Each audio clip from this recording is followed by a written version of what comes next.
Friends, it's a strange time to be alive. We order groceries with our thumbs and watch billionaires launch themselves into space, yet here we are in 2025, talking about the very real possibility of World War III. It's like finding out your smart refrigerator is also capable of launching a tactical nuke. Unsettling, to say the least.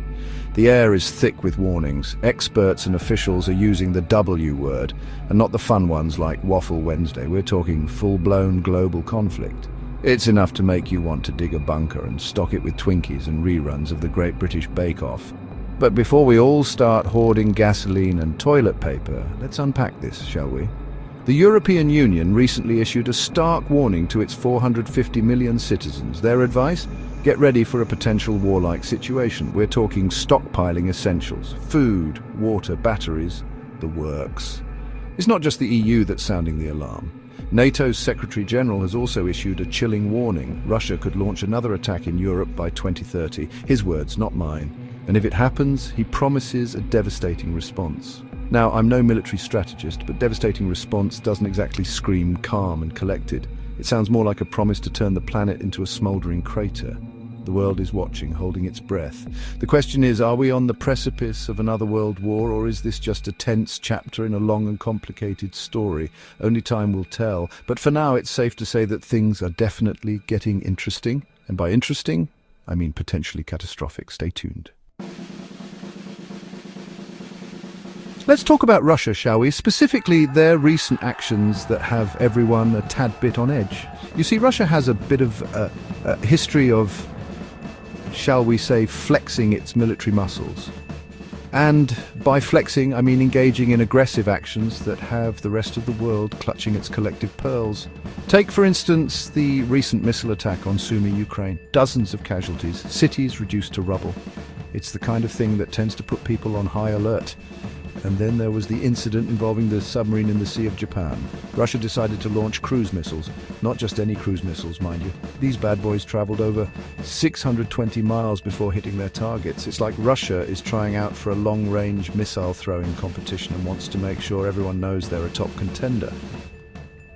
These actions aren't exactly subtle. They're the geopolitical equivalent of setting off fireworks in your neighbor's backyard at 3 a.m. It's disruptive, it's alarming, and it tends to make people think you're compensating for something. The world is watching Russia's every move, trying to decipher their intentions. Are they just posturing, or are they laying the groundwork for something far more sinister? While some might dismiss the possibility of another world war as the stuff of conspiracy theorists and late-night cable news, others are taking a more proactive approach, specifically our friends in Europe.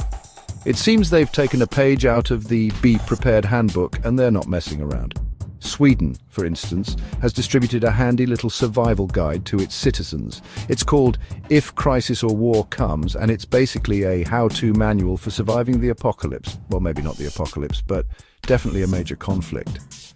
The guide advises citizens to stockpile enough supplies for at least a week.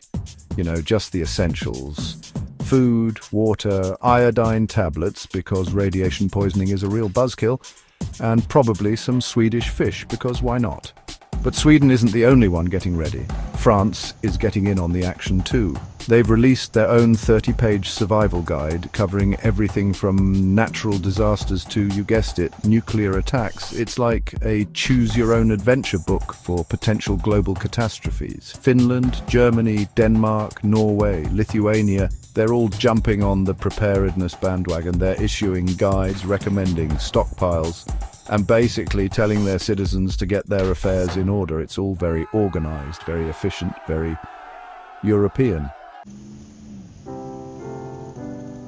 Now, amidst all this talk of war and survival guides, there's one big question looming over everything. What about NATO? You know, the North Atlantic Treaty Organization, the big guns, literally, that are supposed to protect the Western world from, well, things like potential Russian aggression. NATO's stance is pretty clear. An attack on one is an attack on all.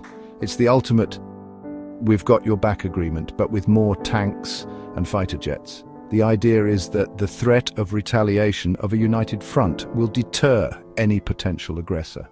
But here's the rub: nuclear deterrence. It's a terrifying game of chicken where everyone has nukes pointed at everyone else, and the hope is that nobody's crazy enough to actually push the button. But as we've seen from recent events, sometimes crazy doesn't play by the rules. And then there's the US of A. A recent report to the Senate Armed Services Committee raised some eyebrows, to say the least. It turns out that the US military might not be as ready for a major conflict as we'd like to think. Limited stockpiles, brittle manufacturing processes, not exactly the words you want to hear when discussing a potential world war. So, where does this leave us? With a lot of questions, a healthy dose of uncertainty, and a renewed appreciation for the simple things in life, like breathable air and the